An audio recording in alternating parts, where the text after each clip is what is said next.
Well, hello, welcome back to my Badugi Bonanza. This is part four, and you might have seen at the end of part three where I won. Somehow got over the line in that fixed limit. I was still involved in this at the time, this pot limit New Year thingy, $22 buy-in, and it has antes as you can see. As this 90-second, my 90-second hand of the tournament is about to be dealt here, and I've only played 8 hands. And quite incredible how few hands I've played. Maybe it was because all the other stuff that was going on at the same time sort of incentivized me to not play so many hands, so I could concentrate on the other stuff that was going on. The size of the buy-in is a lot bigger than I normally play, so um, that's another reason maybe I was a little bit tighter. But I actually just don't think I have many hands, with one big exception, which was a Pat 6 that I got. So we've been going for about an hour and 3/4 here. So it's also been going very, very slowly, which makes me think that people are probably playing too many hands as well, which means that it's probably not the level in this tournament's probably not that great. If the faster it goes, generally the quality of play improves. So for a $22 tournament, I think this is going to be a very, very soft tournament. So I'm thinking, well, it's in 62nd place out of 149. You know, anything's still possible. You haven't taken out any bounties yet. There are bounties. You can still buy in. Over half an hour of late reg still left. It would be madness to buy in now, though, because a lot of bounties have already been dished out. So you're competing for a smaller prize pool. You're paying $22 for maybe 16 or something worth of prizes, effectively, which is uh, just not something you want to be doing, but it's great for everybody else when people buy in. People rebuy at this stage. They benefit from it, especially if you cover them, which if you have over 50,000, which is the starting stack, you will do. So I've got about double what I started with, purely as a result of that one hand that I mentioned, where I got a Pat 6 and was able to get a double up there. It's very fortunate. So here we go. It's the first hand I've played for absolutely ages, and it is I've got the nut 3 card draw. I'm not going to keep the queen. I think that would be particularly bad. Um, so I decide to 3 bet this. It's going to go 15,000. I decided to go 13,000. I don't know why I decided to do that, not just go 15,000. This Ware guy, Ware 2012, seems to be pretty active. Playing too many hands, but he's got a good stack. And um, you know, there's always somebody who plays far too many hands who amasses a big stack, right? Somebody manages it. Um, just because they run well. Uh, but I think it's possible to do both things: is to pick your moments and to to be aggressive when you need to be, especially when you're in a tournament like this where you don't recognize anybody. Nobody recognizes me, pretty much. So I just so I decide to. I'm going to go. I've gone balls to the wall here. Hope he doesn't hit. If he hits, I've got 9,000 left. Um, but I can take out his bounty. So he's really thinking about this, isn't he? He's really thinking about. He's in a difficult position here. Assuming he hasn't hit, he might be slow playing. He might just be right. He's gonna call now, and then show me his Pat 5, show me his 5 Badugi. I've seen this sort of thing. Use up his time bank. No, I miss. Luckily enough, he doesn't hit. He has 4-3-2, and I'm able to had another hit another two there as well. By the way. Not that that really mattered. So I get and a little while later, he said I have 220,000. So, oh, that's not a little while later. It's right immediately after. So, so basically, I double up again there. I've got so without actually making a Badugi, and I get his bounties, but I get $5. So I'm going to get something back from this. Like to get and which is good because now I'm actually in the profit. 'Cause it only cost me like $3 to buy it or something. All those. Uh, I mean, you shouldn't think like that. The amount it costs to buy in should be of no relevance to what you do. But at least I'm going to get something back. Yeah, it's a big mistake to think that the amount that you buy in should affect how you play. It should be irrelevant. But it's very hard. It's human nature, isn't it? And you'll see that human nature coming into play a little bit later here too. So yeah, I actually cover everybody, including this where guy who is very aggressive. But it's awkward. I don't have a lot. If he raises, so he raises. Now what does where do? If he re-raises, then I'm not liking this. But if he now he just so he and I just call, and I don't hit very well, unfortunately. He draws one. Now do I call here? He needs to bet there. You see, this is what I'm talking about. This is a very, very soft tournament considering it's a $22 buy. I mean, he needs to bet there. He's got to bet, got to bet, got to bet all the time. Of course, unfortunately, I completely miss, but I decided to bet. I decided to fire out a bet here because, you know, sort of shown to me that doesn't really have very much. So I'm actually gonna snow him. I'm gonna just pat this. Sadly, though, he decides to get all that money in, and I don't have anything, so I just have to let it go. I think much I can do about that one. Looks like he probably had a Badugi there. Probably a pretty reasonable one. And the next hand I've got 4-2-1, so got a strong three card hand. Really strong three card hand. And where 2012. What does he decide to do? It's taking a bit of time. I'm sure he's on other tables. He's from the UK this time. 14,000 and why I'm going for those sorts of numbers. Why don't I go a little bit more? He folds. Um, Calls me. And how many is he going to draw? Draws two. So I have to um, raise this or bet this. This is an awkward one. I didn't know him well enough at this point. So now he just does that. I mean, 1 in 10 times he's going to hit a Badugi here. But if I'd known what I'd known about him at this point, I would have called here. But I mean, people do hit their two card draws, and in the sort of games I'm used to, that's usually means someone's got a Badugi. Um, I get out of the way. But if I'd known what I knew, like even 10 minutes later, I would have called there for sure. Um, yeah, so that's a little bit frustrating. I fold there, which I think is sensible. Even calling wouldn't be terrible there though. Now then, I've got a big draw this time. Go to 3 times under the gun here. 5-3-2. Lost a little bit of stackage, obviously. He goes to 31.5. So again, I make the fold simply because I'm under the gun, and if someone raises pretty big to my under the gun raise, I'm probably up against a Badugi there.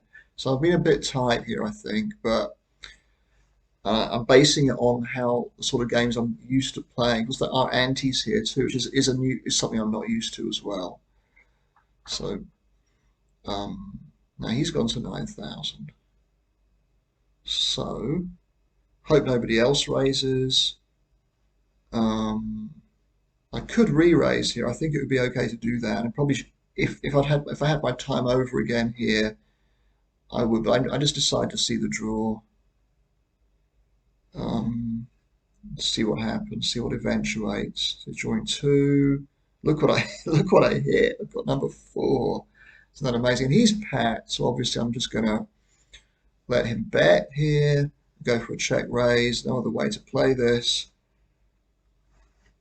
Check. An eagle doesn't bet. This is mad, isn't it? This is. I think I've been too passive, or just I'm not too passive, too tight actually, just simply too tight. So, so, so now I'm going to have to obviously bet this now. That he didn't bet. Now he draws. This is really, really weird. It's like he doesn't really have a clue what he's doing. That's how it feels to me anyway. So now I can bet. Decide to bet sort of 60% of the pot, and he just puts all his money in, which is so weird, right? But I mean, I think he's maybe just over it. So I just pat, obviously. He pats again. He's got, look what he's got. So this is a $22 buy-in tournament where people don't even know the rules of the game, like just don't even have a Scooby, and I'm able to take that down. And obviously, if I'd known what I was up against there, if I'd had my time over again, I would have played this tournament rather differently. Turns out, as it turned out, I might have done better than I would have done if I had played differently. So now I've got a rather nice 8 Badugi. I've got back to over 200,000 again. So again, I just go three. What do I go 3 times? I go a little bit less, 11,000. And the guy to my left calls me. I don't mind that too much. I've got a very strong hand. Don't really want it to go massively multi-way though. So by him calling, luckily everybody else gets out of the way. And I just pat, draws one. So decide to actually go pretty big here. Go 80% of the size of the pot. Whew. And he calls me, and I'm thinking, what's he got? Has he probably got a strong draw? But now he pats, and it's like, ugh, what do you want to do with this? He could be slow playing something. It's possible. You feel that if he had like a better 8, he would raise it, but he could easily be slow playing something. So I've got a bit of a dilemma here. Do I bet this, or do I just check, let him bet, and then if he doesn't bet, well then I can then bet the river. It's awkward this, isn't it? But my hand's still actually pretty good. I feel I decide to bet. I decide to put out a bet here. And what does he do? I expect him to fold a lot of it, but no, he just gets all his money in. And now I'm thinking I'm dead. I'm just dead here. I decide to call because the pot's got too big for me to fold. You never know what he could be doing. You see enough weird stuff. Anyway, unfortunately, he's got 8-6. So he beats me by a small margin, but that was a bit unlucky, right? So he kind of slow played something that's not actually very good, which is okay. Obviously, my own, um, I guess against a pat pat hands better than that are pretty rare. So now, look I'm crippled now, aren't I? 96th place out of 121. Barely got more chips than what I even started with. So I lost, what, 70% of my stack there, at least. A little bit over, like almost 3/4. So I'm just going to go with this regardless. I'm not going to be folding this at any point in the hand. Already pot committed. And I guess, what would it take me to fold here? I don't think I could fold at any point now. So anyway, go 1-1. Luckily I go and hit. I don't hit. That's not a fantastic hand. I've just got to get all my chips in now and hope that I have the best hand. Didn't expect him to donk there into me. He draws though, which is good. And then he draws again. It looks like he just donked because he thought he had the best 3 card, which he did have. But I still wouldn't have folded even if I'd missed. I would have just got all my chips in regardless there, and just knowing that I would have had the equity pretty much no matter what. So luckily I didn't have the best hand to start with, I don't think, unless he improved to something like that, which he could have done, right? He could have improved to that on the first draw, having had something else to start with. But anyway, so I make a 9, and that I'm still not in great shape, but it gives me a chance, I suppose, that I can make a comeback now. So I'm actually getting some hands now. 5-3-2 in the big blind, that's great. You can have a blocker there too, low. So I'm obviously going to have to put, he doesn't have many chips now after that hand with me. And I like Mr. Ware folds, which helps me a little bit, kind of, I suppose, although I wouldn't have minded if he'd raised or called there. So all my chips are going in. Look, number 4. So I'm actually getting some hands, golly. And hopefully this is going to be good enough. It's plenty good enough. He's got a rough 10, and I get another 750. So I've now got 1750 in bounties, and I'm thinking at this point, well, I still don't have a fantastic stack size, but this is the last hand before the break, 11 o'clock. Well, I know that was the last hand before the break. I apologise. This is the first hand after the break because the break is at 5-2. I've got to get up the next morning. I'm thinking, wow, this could now be quite a late one. Had the builder who was going to come quite early in the morning and work on my bathroom. So yeah. And then after that, not long after he came, I had a lesson, 2 hour English lesson online. So I was thinking, wow, do I really want to have a really late one? Well, if I'm going to make like hundreds of bucks, well, yeah. So anyway, 653. I decided to fold here to the re-raise. Otherwise, I would have re-raised myself and put Academy all in, but probably a little bit tight, just folding immediately to that three bet there. Maybe I should have at least called there. But that's when I click the fold button. When Alexor then gets four bets, obviously I have to get out of the way then, I think, anyway. So I expect both of them to be pat, or at least one of them to, but neither of them is pat. So God, but knowing that, maybe I'd have called. So now he's pat, and he's got, well, they both had really, really strong three card hands by the looks of it, and he makes a seven. He's got a monster really, and die. He's about to die by the looks of it, and he didn't have many chips a little while ago. He's now got a big stack. Got a good draw here on the button. Getting some hands finally. You can see our first 90 hands I hardly got involved at all. So there's Where. I know where is from. He is from the UK. That's where is from. And I could three bet this. If I'd had my time over, I would have re-raised this. Being a little bit too, I just did a little bit too tight, a little bit, I wouldn't say passive, I was passive there, but I've just been too tight in this tournament. And a little bit passive. I've been calling hands I should have three bet, that sort of stuff. And Academy has, so now I'm really, really liking life. Now that I've improved and where could have pretty much anything, I decided to just get all my money in here. Unfortunately, Academy is pat here. I was really hoping that wouldn't be the case.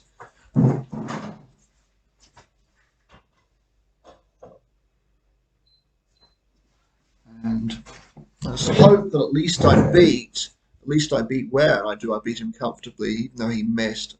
And even though I missed, he missed too. So even though I didn't win, I didn't get the $10 worth of bounties. It would have been really nice. I've now got $250,000 in chips, and I'm thinking, ooh, well, 40th out of 101. By the way, the top late reg is over. It's the top 71 who get paid here. So I shouldn't be bubbling here or whatever. But I almost fold here. But I note now that would have been a mistake. That would have been a mistake. So I have enough chips. I have enough to cover everybody else. And I need to. When you're in a position like that, you've got to take advantage of it. So you've got to raise there. If he re-raises, I guess I call. Not love it, but anyway. 4-3-2 in the big blind. Nice hand. This Manny he seems to quite like these Badugi tournaments. He's got a lot of chips here. And then Alexor, who only had like 20,000 at one point, now got over 700,000. Now I have to just get some money in here. I go to that amount. Where gets out of the way, which is kind of interesting. And now again, I've just got to go with this one. If he raises me, oh look, I decided to check. So I said mix things up a little bit here, and then now I bet. I think maybe because we're getting close to the bubble, I'm taking a kind of a low variance route or something. But I don't know about that. I don't think it was terrible what I did there. Now I need two to come before the bubble, or three to come, sorry, before the bubble. You see that little bubble thing just comes up here. Shouldn't take long for the bubble to burst, but in fact it does take quite a while. You think when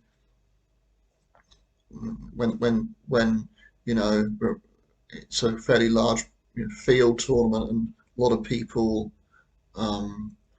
you know, in the tour. I think I needed to go bigger there. The bubble burst a little bit faster there than, you know, if at the top six pay or something, and you're on a seven-handed final table, then it can take a long time. So I decided to call here. I think I have to. Unfortunately, he's pat, and I miss. This is going to just bombs it, and I have to fold here. Pretty much on the bubble. It's unfortunate, but that's so anyway, not a lot happens after that. I just chip down. I just chip down and chip down and chip down and not see all of that. I basically hardly get involved at all. See, I've still got 7 of 8 showdowns. Amazing, isn't it? 15 of 23 times I've seen the draw. A little bit more active after those first 90 hands, but still played. So I played 8 of the first 90 hands. Now the next 100, I played 15. So still not that active, right? Uh, and now it's now midnight as I come back. 49 players left. And I was not thinking about that, but there is like a little bubble here too. So the next payout jump is at 47, and there's no difference between coming 71st and 48th. They all get paid the same. So here we go. It's the very first hand back after the break at midnight, and well, let's see what happens here. Uh, some big stacks here. I just chipped down all that time, just not getting any hands after. Shames. I had a good little spell there. Also, not in a position where I can get bounties. Like everybody covers me except Dirk, the work. So, so I just have to raise this up here. And what does Marco do? He doesn't have a good hand. He's probably just getting out of the way. But now, of course, he re-raises. I don't know why I didn't just get all my money in there because all my money's going in anyway. He's pat, so now I've got 2 draws. I'm going to have to hit here. Was he just? Yeah. By the way, I didn't hesitate before calling the 3 bet. I've got plenty of equity there for sure. Now just 1 draw left. Got to have to hit, and I miss, and unfortunately he's got a queen, so I actually had 47% against what he had there. So plenty of equity. Just didn't quite work out for me that time. Just happened to run into a pat hand, which 6% of the time you're going to do.